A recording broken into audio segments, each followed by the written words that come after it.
Hindsight is 2020, isn't it? If you could have coffee with your new caregiver self, what kind of advice would you have to give? Well, I've got some thoughts about that I'm going to share with you today. Hi, my name is Liz Craven, and this is the Sage Aging Podcast. This show was designed especially for you to help you navigate the aging and caregiving journey. I absolutely love this time that I get to spend with you. I hope that you find value in it and that you enjoy it as well. And if you wouldn't mind, now would be a great time for you to tap that subscribe button so that you'll never miss an episode of Sage Aging. So let's get right to our topic. The other day, I was listening to some music and a song by Cher came on, and I know you've all heard it. It's If I Could Turn Back Time. That's a classic, isn't it? Love Cher, love all of her music, but that one really got me thinking. I was thinking about if I could turn back time and do over some of the hardest things that I've done in my life, what kind of things would I change and what kind of advice would I have for myself? And bar none, caregiving experiences that we've had have been the hardest and probably the most rewarding things we've done in our life, my husband and I. But gosh, to know what I know now at the start of my journey would have been a real gift. And every single thing that I came up with that I thought to myself, I would encourage myself in a different way, or I would seek different kind of knowledge, every bit of that tends to lead back to conversations that I have with caregivers that are new caregivers now every single day. So I'm going to share my top 5 with you, and I wonder how they'll resonate with you. The first piece of advice I would give myself as a new caregiver is to make sure that I was having the right conversations with my loved ones early on. And I think probably most of us fall victim to that, don't we? We think that we have time. We don't really need to talk about these things yet. That's so far down the road. Let's not even worry about it. But honestly, that couldn't be further from the truth. Those who are best prepared and have had those conversations are going to have the best experiences as it relates to aging and caregiving. And my own family is a true testament to that. My mother was young when she was diagnosed with cancer. She was diagnosed at 68, and we thought we had some time to have those conversations for her. She wasn't at all prepared. We were not at all prepared, and that caregiving experience was far different than the one for my in-laws who were prepared, and we had those conversations. So I'd encourage you to talk to your loved ones. Talk about long-term care. What is it they would like to see for their care? Would they like to age in place, or is assisted living something that they'd like to consider? How about legal documents? Have you got all the legal documents in order? Those are really, really important, especially if you get to a place where there's any kind of cognitive impairment. And how about family roles? Have you defined family roles? How will you and your siblings and other loved ones divvy up the responsibilities as it relates to care, or will that all be left to one person? Those are conversations you really need to have. And what about finances? That's a big one too, because what kind of care can you afford? Are the pieces in place to allow your loved one to have the kind of later years that they want? And then there's end of life, an uncomfortable conversation, but do you know what they want? And would you be able to fulfill their wishes? So that is a conversation, many conversations that should be had over a period of time, and it's never too early to start those conversations. So that's the first bit of advice that I would have given myself. Number 2 for me, I would have told myself to educate myself really well. And what do I mean by that? I've got a college education, sure. I know a lot of things, but I knew nothing about caregiving. And I knew nothing about the things that may or may not be available to help us care for my loved ones. I knew nothing about Medicare, Medicaid.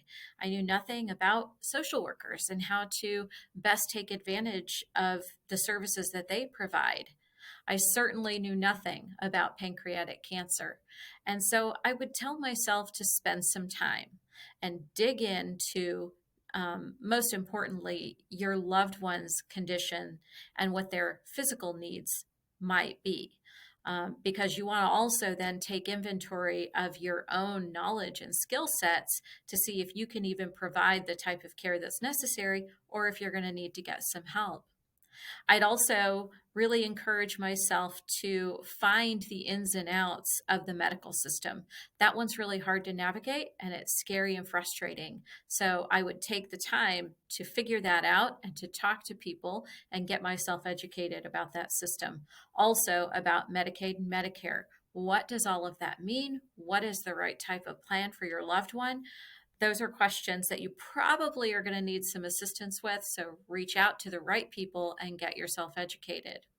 The more knowledge you have, the better caregiving experience you'll have, and the better aging experience your loved one will have. So know it before you need it, and don't leave any stone unturned. The next thing that I would have told myself is to get help and get support. I think we all want to be self-sufficient. That's just kind of the way that I was raised anyway. I can do things myself and I'm strong and I'm independent and I got this. And yes, those are good qualities and that's a great attitude to have, but you also need to know when it's time to seek help and seek support. And the best way to go about that, in my experience, is to first take inventory. I mentioned that in my last one. Take inventory of your situation. What is your skill set compared to the needs that are present? Can you do that yourself? Or is that something you either need to seek further education on or call in some reinforcements? It's really important to know that so that you can take care of your loved one in the most efficient way possible without just killing yourself, because it's no secret. Caregiving is a really tough job. And if you have the right skill set to go with the needs that are present, you'll be in good shape. But if not, it's not a shameful thing to reach out and seek support. So that would be the first thing I would do. Identify the needs and gaps and seek support and help for those. Engage family members as much as possible. And that can be a tricky one. Family dynamics are always a little bit strange during these types of situations. There are many families who work like a finely well-oiled machine, and boy, isn't it great when that happens. But most of the time, there can be a little friction. And so clearly defining those roles and engaging people is a very good thing. Engage people where their talents are and where their schedules allow, and see if you can't find that help and support within the family. Sometimes there might be neighbors or friends who would be willing to pitch in. Maybe they'd come over and have coffee with your loved one once a week, or maybe make extra when they're preparing their evening dinner so that you can take that task off of your plate. So don't be afraid to ask for that. And by the way, when people say to you, "How can I help?" have a list on the ready. Keep it on your phone, text it to them, and let them choose a task that would be helpful to you, but also be something they'd be comfortable doing. The next thing that I would encourage myself to do is to utilize community resources. My goodness, so many people have no idea what's available in their own community. There are all kinds of services that are available right there in your own backyard. And so I'd encourage you to reach out and figure out which of those apply to your situation, which may be helpful, and take advantage of those. So, what kinds of things might be available? The best way to find out is to call your local area agency on aging. And every community in the United States has one of these. And this is a place that you can call to get connected to the services that are available in your local community. And I'm going to put a link in the show notes and the blog post that will take you right to the page where you can put in your zip code and find the contact information for your local area agency on aging. I promise you that is the best phone call you're going to make, and I would certainly start there. But don't stop there, because there are also a lot of really great resources available that are unadvertised in the community. So think churches that have lively senior ministries. Those are a great place to start. A lot of nonprofit organizations are providing services within the community. Sometimes these things are not advertised because if they did advertise them, they'd be overwhelmed. And typically, it's a small group that just is looking to help in any way they can. Habitat for Humanity is a place that you could check. A lot of those organizations do basic home repairs. Perhaps there's a church that installs ramps. I know there are lots of meal delivery type services. Think Meals on Wheels. Those are all things that could help you in a pinch and take a few tasks off your plate and help you to care for your loved one better. You'll also want to check your local transportation system.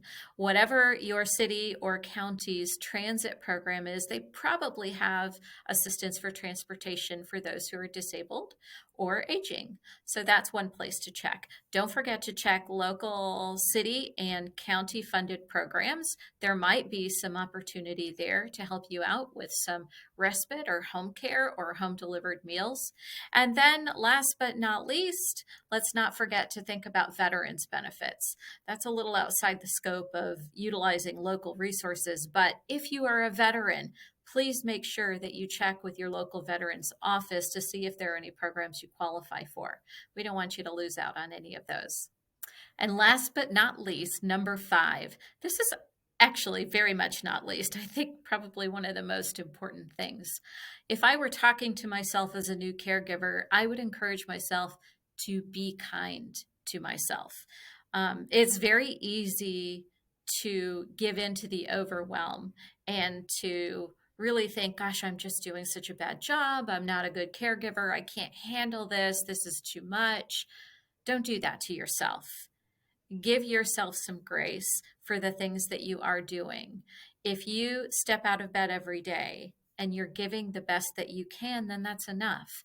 Be proud of yourself and be gracious with yourself in the moments that you fail, because there's no doubt you are going to have moments that you just know you're not cutting the mustard, and it's okay. That is not a shame. That's just kind of human nature, isn't it? It happens to all of us. But there's no such thing as perfection, so don't try to be that. I also want you to remember to prioritize self care.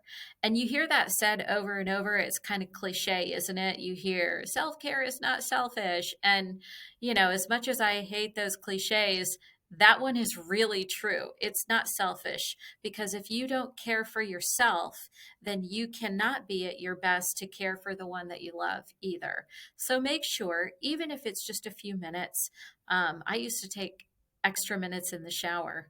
Nobody there but me, hot, steamy water running over me and helping me to just let go of the stress of the day. So take advantage of that time. If you can get away for a day or a half a day, what a wonderful gift to yourself. Do that as often as possible. Take advantage of all of those offers of help from family, friends, neighbors, and have someone come sit with your loved one for a little bit and watch a movie and give you the opportunity to get out of the house. Also, I would say define boundaries. That is something that you really have to do.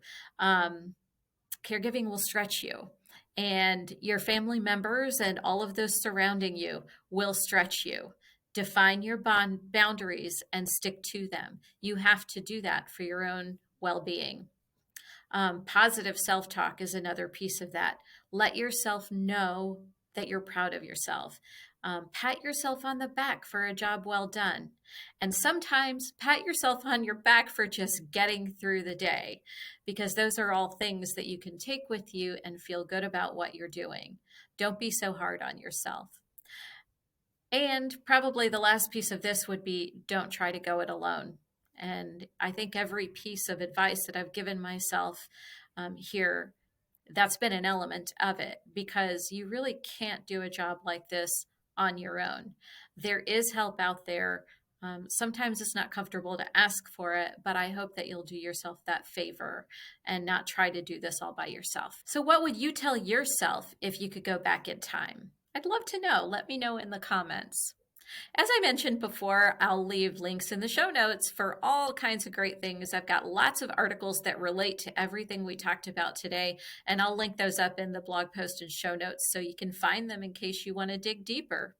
For more great information and resources, I hope you'll visit our website. That's eldercareguide.com. There's so much there. I can't even begin to describe to you what you'll find there. So just go take a look and let me know what you think. Thanks again for joining me, and we'll talk real soon.